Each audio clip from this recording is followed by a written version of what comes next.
Hey everyone, David Shapiro here with a video about co-writing with GPT-3.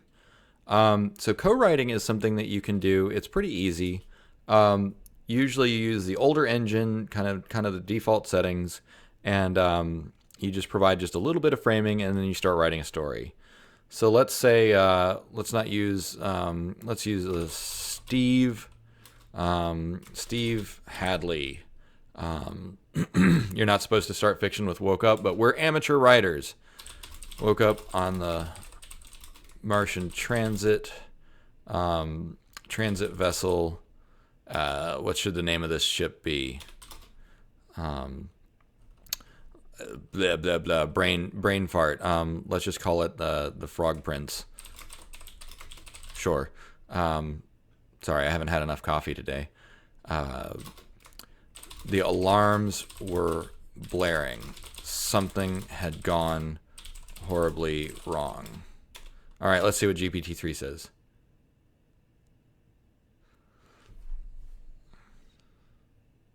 Oh, this is great. All right, that's enough. Okay, the ship was falling out of orbit and plummeting towards the Martian surface. It would only be a matter of minutes before the ship crashed into the frigid wastes. What had gone wrong? Steve Hadley had been a test pilot for 33 years. He had devoted his life to the research and development of NASA's next-generation spacecraft. He had led test flight teams for the Hermes. Hermes. Wasn't that from The Martian? The first ship to fly to Mars. He had piloted the first successful flight to Mars. Now the Hermes was a distant memory. And he was commander of the Martian transit ship, the Frog Prince. The Martian transit system was the world's first commercial space transportation system. They promised to take passengers to Mars for a fraction of the cost of conventional space travel. They promised to open up the solar system to mankind. This is great. Maybe perhaps not the most compelling prose, but this would certainly work for some people. And you pass this by an editor, it'll be great. Promised to open up the solar system. First, they had not taken a single customer to Mars. Second, no one knew if the Martian transit system would actually work. The Frog Prince had a revolutionary new propulsion system, powered by a series of fusion reactors that would fire on a precise schedule. 4.5% the speed of light. Good Lord. That's fast. All right, let's do that.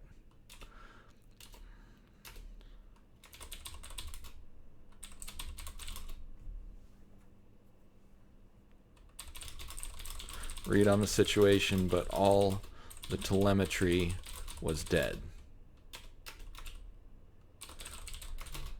Warning.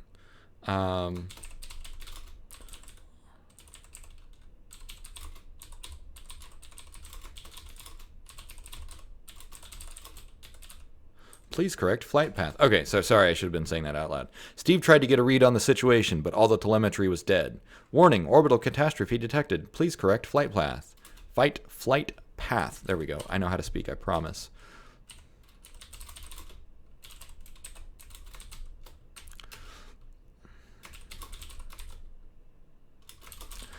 Steve said,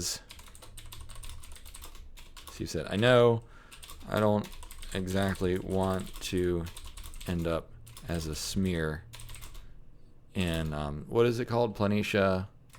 Let's see if it knows what I'm talking about.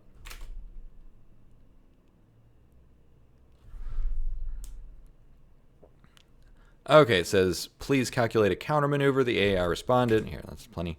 The AI responded, I have detected the problem. The ship is nosediving into the Martian surface. There's nothing we can do to correct the problem. We should prepare for impact. This is not a survivable event. Wow. Okay, this is super grimdark. The ship's hull began to groan and creak. The Frog Prince was a marvel of materials science. It was composed of super lightweight composite materials. It was designed to withstand the intense heat of atmospheric entry.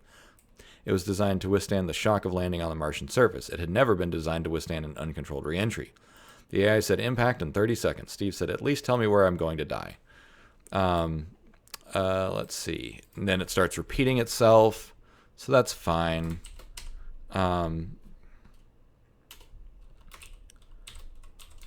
Unknown. Let's see. Navigational sensors are down. Fantastic. Steve. Thanks, Steve. But then an incident from his academy days percolates up into his mind. His buddy Jonah had run a similar situation, but that was only in training sims. What was it that Jonah did? Steve says. Pulling files, says the AI. It turns out Jonah had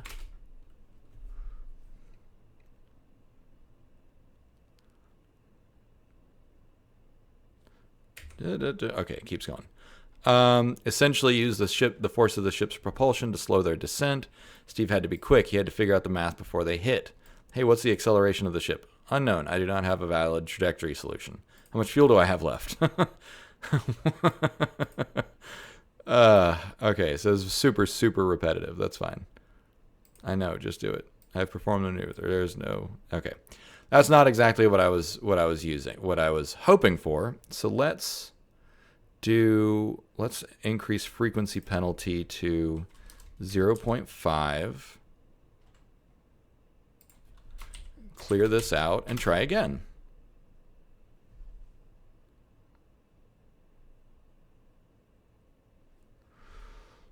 Okay. He didn't, let's see, use the ship's attitude thrusters to adjust the ship's orientation. The problem was that Jonah used all his propellant. Steve was out of propellant. He didn't have any to keep the ship stable. He would have to do something different. The AI said, warning, impact in 15 seconds. Noted. Maybe I could use the attitude thrusters to slow down. When could I use the parachutes to slow down even more? Are you insane, says the AI. I don't have time for your opinion. Punch it. You do realize I'm programmed with a strict protocol against suicide. Oh man, this isn't suicide, it's an experiment in engineering. Oh, this is great. This is getting more interesting. If it works, we'll be saved. If it doesn't, we're dead anyways. Please humor me. Oh man, this is wonderful. Steve had a lot of experience with landing on Mars with conventional rockets, but those rockets were designed for precision landings with parachutes and airbags. If Frog Prince had neither parachutes nor airbags, it would be like landing an elephant on a basketball court. Oh, that's great. I love this. I love this. The reluctant AI made 4 million calculations and adjustments in a split second and enacted Steve's plan. Without external telemetry, there was no way of knowing if it was working. The only way they would find out is if they didn't suddenly explode. Steve squeezed his eyes shut, but then the alarms stopped and the AI chimed. Touchdown successful. The ground crews at the Martian starport were running out to greet Steve when he exited the Frog Prince. All right, let's see where it goes with that. The ship's hull had been breached and a cold Martian air was pouring into the ship. The ground crew had been expecting to recover a dead crew. Instead, they found Steve alive and well. What happened? Asked the lead ground crewman. I'm not sure, said Steve. 1 minute I was falling out of control and the next I was floating down to the surface. We were expecting to recover a dead man, said the lead ground crewman. Maybe you should consider a different line of work. That's great. The AI chimed in. You would be surprised how often re-entry accidents result in miracles. Steve just shook his head and said, I guess chaos theory is alive and well. Man, this is nice. This is really creative. The Frog Prince never flew again, but it didn't have to because within 2 weeks of landing, another ship landed with enough customers. There was already a waiting list for seats on other ships that would be flying soon after. Dave Shapiro is an aerospace engineer who has worked on rockets for NASA. Oh, that's very sweet.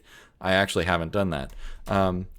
Boeing and SpaceX. Okay, cool. So it knows what SpaceX is. He lives in Seattle with his wife and 2 sons. His short stories have appeared in analog science fiction and fact.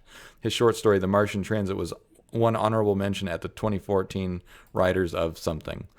Okay, so here you have it.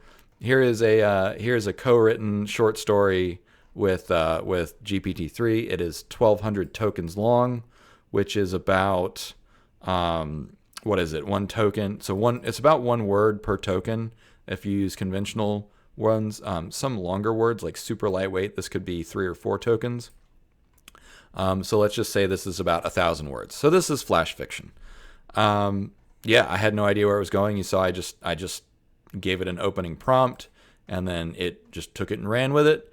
I did use Vanilla DaVinci, which is much better at just writing long form stuff like this. I left the temperature at 0.7 because if you go up too high, it gets crazy. I did ultimately put the frequency penalty up to 0.5, which forces it to be a little bit more creative. So the frequency penalty, what this does is the more times a token appears, the less likely it is to appear again, which is really critical if you're writing long form stuff. If you turn this all the way up, though, you'll end up with really weird things where, like, the period, there'll be a space between the periods and stuff, because it's like, oh, well, I can't keep using periods because those are those are common tokens. And so if you turn the frequency penalty up too high, you'll end up without the ability to use like normal punctuation. So there are limits to that. But yeah, there you have it. We just co-wrote a speculative fiction and thriller in just a few minutes. Thanks for watching. I hope you liked it.